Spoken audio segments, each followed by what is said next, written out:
Dish is going to the show, and I'm just a regular guy. So today we got the remake of Death Wish. Oh, let me tell you something, pal. Death Wish is a total NRA movie, not required attendance. But when I heard this was coming out, I wasn't even sure which Death Wish they were remaking. I mean, it could have been any one of 5.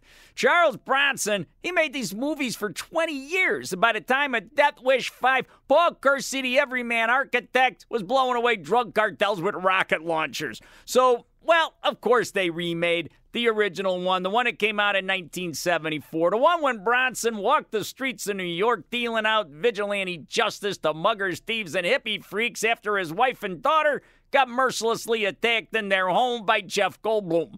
But nowadays, with New York, being the island of tranquility that it is, the action has moved here to Chicago. And this time, Paul Kersey is played by Bruce Willis. Yeah, he's a doctor this time, with a happy family that includes Elizabeth Shue that answers the question, whatever happened to Elizabeth Shue?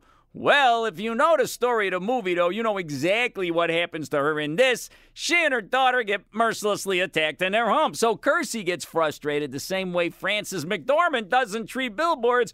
But instead of putting up signs, well, he takes down the bad guys by taking the law into his own hands. At night, off come the scrubs, and on goes a hoodie, and he finds trouble pretty easily on the streets. And you know what? With camera phones and stuff like we got today, he becomes a star on the internet and on a certain Chicago morning talk radio show that is soon going to be replaced by God. But Kersey comes to be known as the Grim Reaper. Oh, yeah. And Grim describes watching this movie. It's a grim experience, kind of lifeless, with no tension, no suspense or thrills. Director Eli Roth brings nothing to this, except for gorier kills. Why just shoot a bad guy in a body shop when you can pour brake fluid on his open wounds and then drop a car on his head?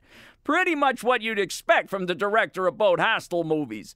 It's not totally rotten. Bruce Willis is solid in these types of roles, and he makes Kersey a little believable, but he alone cannot make this something that needs to be revisited without any new insights at all. I mean, the only question that this movie really raises is why?